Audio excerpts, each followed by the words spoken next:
வணக்கம் மக்களே, welcome to Srinivasa Priya hospital. நம்ம கூட டாக்டர் ராஜபிரியா ஐயப்பன் இருக்காங்க. வணக்கம் டாக்டர். வணக்கம். அதாவது டாக்டர், இன்றைய காலகட்டத்தில் எல்லாருக்குமே லேட் ப்ரெக்னென்சி பிளான் பண்ணுறாங்க இல்லையா? அது எதனால லேட் ப்ரெக்னென்சி பிளான் பண்ணுறாங்க? இன்றைய தினம் ஒரு இன்ட்ரெஸ்டிங்கான விஷயம் மற்றும் தற்போதைய காலகட்டத்தில் ஒரு முக்கியமான விஷயமும் கூட. ப்ரெக்னென்சி எது அந்த காலத்தில் ஒரு 20 to 24 கல்யாணம் நடக்கும். ஃபஸ்ட்டு பேபி 24-25 கண்டிப்பாக வந்துடும். சில பேருக்கு செகண்ட் பேபியே வந்துடும். பட் இன்றைய காலகட்டத்தில் விமன் ஆர் எஜுகேட்டட், எம்பவர்ட், அந்த கெரியர் ஓரியன்ட் லைஃப்பில் things have changed. Late marriage நிறைய ஆக ஆரம்பிச்சிருச்சு. அண்ட் ஒன்ஸ் அவங்க கரெக்டான பார்ட்னரை சூஸ் பண்ணி கெரியரில் செட்டில் ஆகி ஒரு வழியாக கல்யாணம் ஆகும்போது they want to have a year before they plan the baby. இதெல்லாம் சேர்ந்து என்ன ஆகுது, ஒரு சான்சஸ் ஆஃப் ப்ரெக்னென்சியை age related egg quantity and குவாலிட்டியை காம்ப்ரமைஸ் பண்ணி மிக ரிஸ்க்கான ஒரு ஃபர்டிலிட்டி ஃபேக்டராக இன்றைய காலகட்டத்தில் மாறிட்டு வருது. இதை ரெண்டு விதமாக பார்க்கலாம். சில young ladies because of stress, environmental factor, pollution plus genetic and autoimmune ஃபேக்டர்ஸில் சின்ன வயசுலேயே மிக குறைவான எக்ஸ் அப்படின்னு மாட்டிக்கிறாங்க. இதை நாங்கள் டிமினிஷ்ட் ஒவேரியன் ரிசர்வ் அப்படின்னு சொல்லுவோம். இன்னொரு குரூப் இருக்காங்க, அவங்களுக்கு போதிய எக்ஸ் இருக்குது, ஆனால் அந்த எக்ஸில் குவாலிட்டியே இல்லை. புவர் ஒவேரியன் ரிசர்வ் அண்ட் ரெஸ்பான்ஸ்ன்னு சொல்லுவோம். இது எங்களுக்கு ஒரு சேலஞ்சாக, especially post covid we are noticing more women having ovarian reserve related problems, போதிய எக்ஸ் இல்லாத ஒரு சுச்சுவேஷன். இதை காம்ப்ளிகேட் பண்ணுறது elderly marriage, especially after 35.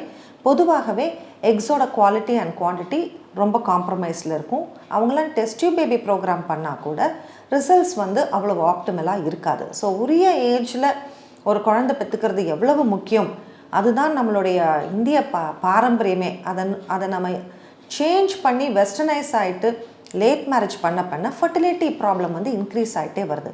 It's a wake up call for our society that the right age for marriage and the right age to have a child is between 22 to 26. Doctor, late ப்ரெக்னென்சினால வரக்கூடிய issues என்னென்னு நினைக்கிறீங்க? டெஃபினட்டாக சில பேருக்கு சில தவிர்க்க முடியாத காரணங்களால கல்யாண தாமதமாகலாம் அல்லது குழந்தைய பிளான் பண்ணுறது தாமதமாகலாம். அந்த மாதிரி ஒரு சுச்சுவேஷனில் அவங்களுடைய எக் ரிசர்வ் எப்படி இருக்குன்னு சொல்லி பார்த்துட்டு they can make appropriate programs. அதை சோஷியல் எக் ஃப்ரீசிங்னு சொல்லுவோம். சோஷியல் எக் ஃப்ரீசிங் அப்படின்னா நம்ம வாலண்டியராக போய் நம்மளுடைய எக்கோட குவான்டிட்டி எவ்வளோ இருக்குன்னு தெரிஞ்சுட்டு ideally between 28 to 32, 33 years of age பண்ணால் the results are much better.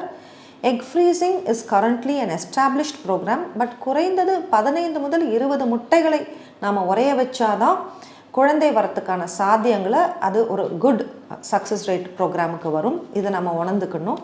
ஏன்னா ஏஜ் ஆக எக் குவான்டிட்டி கம்மியாகிட்டே வரும். நிறைய பேர் பார்த்திங்கன்னா 6 to 8 எக்ஸ் ஆர் 10 எக்ஸுக்கு கீழே ஃப்ரீஸ் பண்ணும்போது அவங்க எதிர்பார்த்த மாதிரி ஒரு குட் குவாலிட்டி எம்ப்ரியோவோ இல்லை ஒரு சக்ஸஸ்ஃபுல் ப்ரெக்னென்சியோ வர்றதில்லை. ஆன் தி அதர் ஹேண்ட் இன்னொன்று நாங்கள் பார்த்துட்டே இருக்கிற ஒரு பெரிய சோஷியல் ப்ராப்ளம், ரொம்ப தள்ளி போட்டுடுறாங்க ப்ரெக்னென்சியை பியாண்ட் 35, 38, 40 இயர்ஸ் ஆஃப் ஏஜ்லாம். இப்போ ஒரு 40 இயர்ஸ்க்கு மேலே ஒருத்தவங்க ப்ரெக்னென்சியை பிளான் பண்ணும்போது அது டெஸ்ட் டியூப் பேபி மூலியமாக தன்னுடைய கருமுட்டையாக இருக்கலாம், அல்லது இன்னொருத்தவங்களுடைய கருமுட்டை டோனார் எக் மூலியமாக இருக்கலாம், அல்லது அவங்க ஒரு யங்கர் ஏஜ்லேயே அவங்க சொந்த முட்டையை சோஷியல் எக் ஃப்ரீசிங் பண்ணிவிட்டு அதை யூஸ் பண்ணிவிட்டு அவங்க ப்ரெக்னென்ட் ஆகலாம்.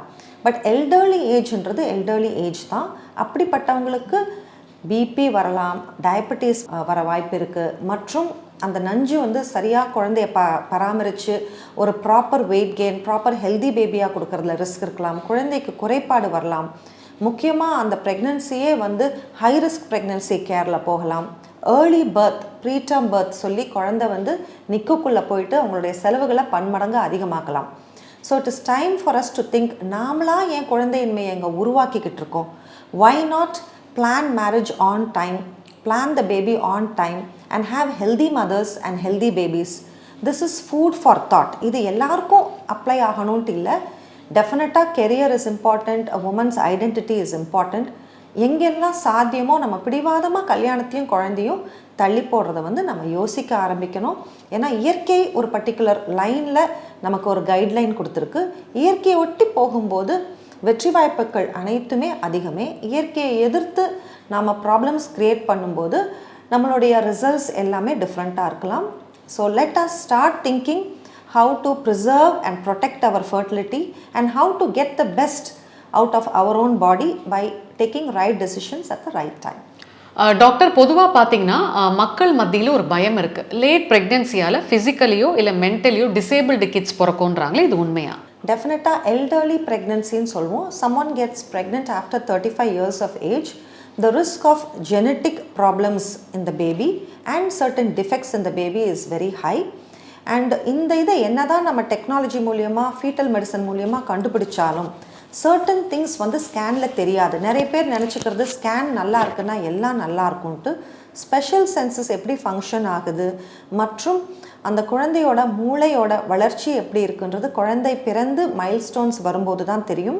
இன்றைய காலகட்டத்தில் அதனால் இந்த hyper active behaviour of children மற்றும் ஆட்டிசம் அந்த மாதிரி ஸ்பெஷல் சைல்டோட இன்க்ரீஸ் வந்து is because of voluntary postponement or planning a baby at a very elderly age.